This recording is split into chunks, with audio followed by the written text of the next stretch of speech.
So, and I really thought that I would get hired back on because I have worked for the Department of Agriculture and I have worked for the Census Bureau, which I think is technically under the Secretary of the Interior. But right now I'm very tired. Brains are not braining as well as they should, so whatever. And of course, as you know, all of these government employees have been mass fired / called back. It's just like this push me, pull me situation going on with the government. And imagine trying to close on a house with that going on. Or imagine if we had already closed on a house and I lost my job. So that would have sucked hard. We would have been in a house that we couldn't afford. So going forward, yeah, we've had to slash our budget in half. That was disappointing. And it was disappointing for Tim also because he wants that new truck and a camper really badly. And, I want him to have everything that he wants. So we're going to figure something out. We're definitely going to figure it out. He needs to be happy. But we also need to be safe. And one of the parts of safety is financial security. So that's what's on the table.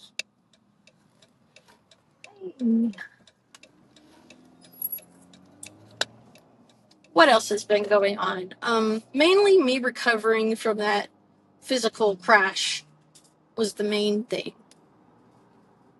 I am thinking about expanding my YouTube repertoire to reaction videos. I really think there should be more Gen X reaction videos. There's some cute ones, like Slim Sherry. And as Tim says, she's got a little cadre of fellow Gen Xers that are all in together. But I think there should be more. I think we need somebody with a resting librarian face representing Gen X on social media.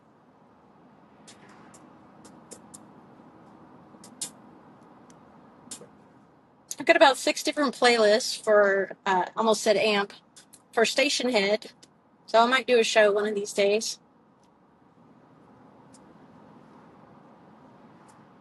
I'd really like to get back to writing Misfits the Hard No November. I was editing, and I'm on chapter 8. But I haven't done anything with it for a couple of weeks because I was sick. It's time to get back on that. As soon as I'm better. I was making a point to exercise, 30 minutes a day or more, and I can't do that while I am fatigued. That's not good.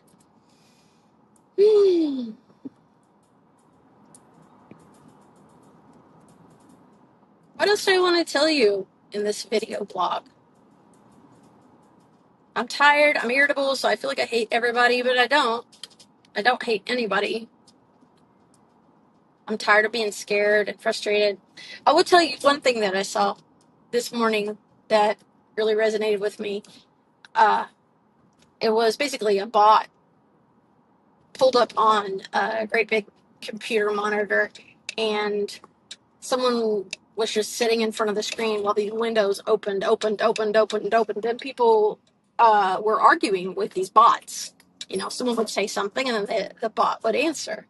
And these were all, like Twitter,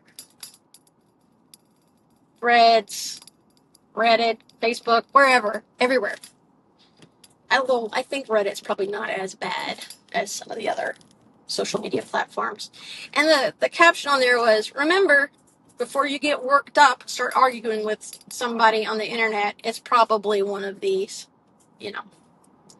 And that's the thing I think it's important to remember.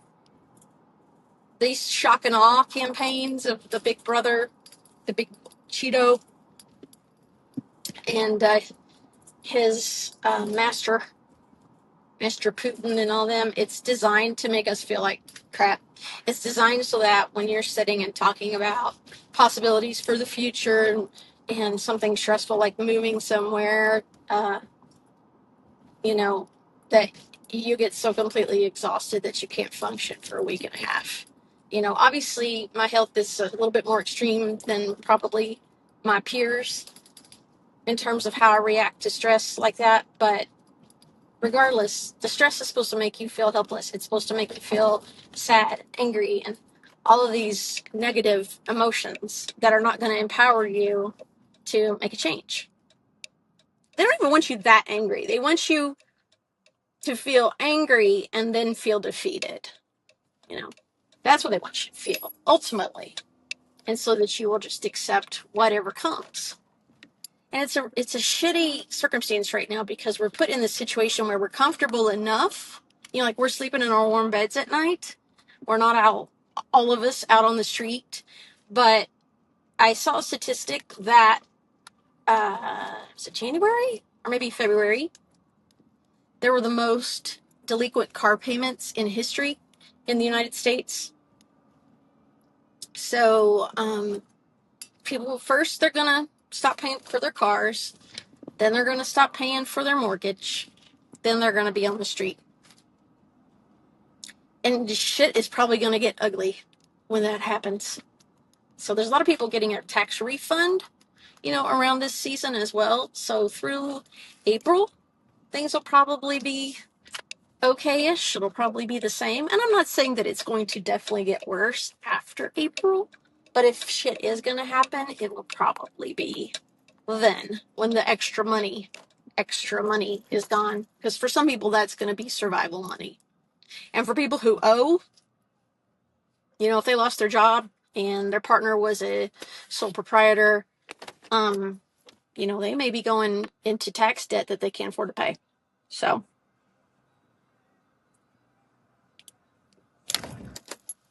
I foresee there will be a lot more self-employed people out there to compete with for those of us who do freelance work.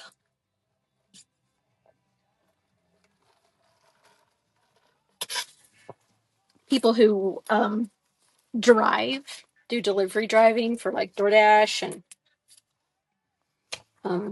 Shipped. I used to be a Shipt shopper like that. The supply of shoppers and delivery drivers is going to exceed the demand for roles.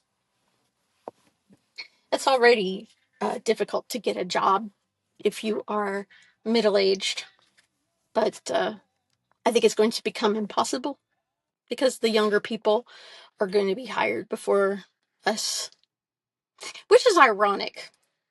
And I'll tell you why. So I'm 52, and I was looking at an actuarial table the other day about how long I will probably live. And there is a very strong chance that I will live to be 104, which will mean I have 52 more years. My entire lifetime. Of course, I'll be older. I won't be a baby, and I won't have the musculature and the energy of youth. But 52 more years. There's a good chance of that. But let's just say on the safe side that I only have 30 more years.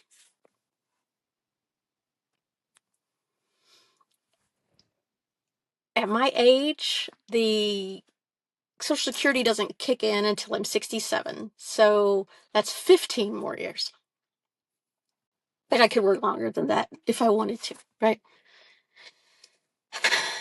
So somebody my age, they're looking for a good job where they can get in, start building their retirement. And yes, I did say start building their retirement because there's a lot of people like me who are physically compromised, who have been in and out of the job market for no fault of their own. Asterisk. See, childcare costs. See, who normally picks up the childcare job when childcare is too expensive or unable to be procured because your child is allergic to peanuts and nobody understands that, which was what our deal was 23 years ago. Anyway, people like me, they're looking for a job where they can not only excel, learn new things, be able to contribute with their experience, with their wisdom. I mean, earned life experience and earned wisdom, whatever knowledge they have from their degree and whatnot, but also where they can start, putting into a 401k, really jamming it in there. And so if we're really looking for something like that, we're not likely to be jumping from job to job, jockeying for a better salary. We're looking for what we need, and we're going to stay there, more than likely, versus somebody who's 30. let's say you hire, it's me versus somebody who's 30. We have the same degree. I have more experience.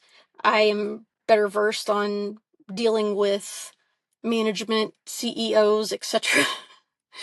Just from experience. Um, maybe I get tired in the afternoon. Maybe they don't. But who's at their best from 4 to 5 every day? Let's be real about that. So plus side, you may have somebody who is more energetic from 4 to 5 in the afternoon, but on my side, like I said, experience, blah, blah, blah, same education, we both with the same job. How long are they going to be willing to work at that salary, and how long are they going to stay?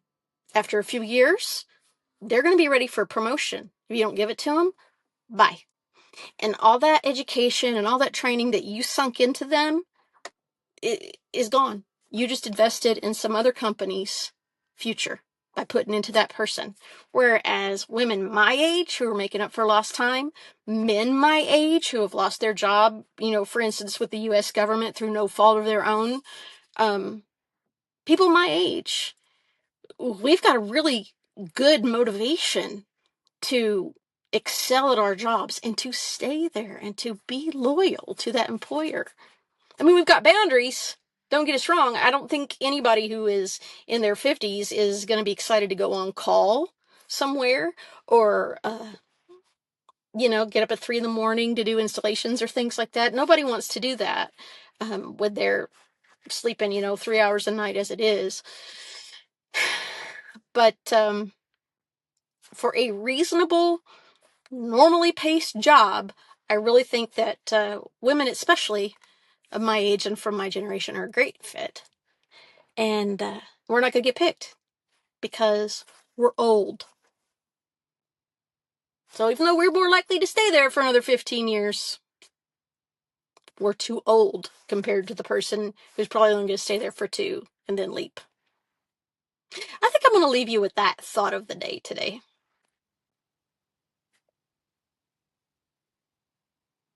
Remember, kindness is magical. Even if it seems like nobody gives a shit, there are still plenty of people who do.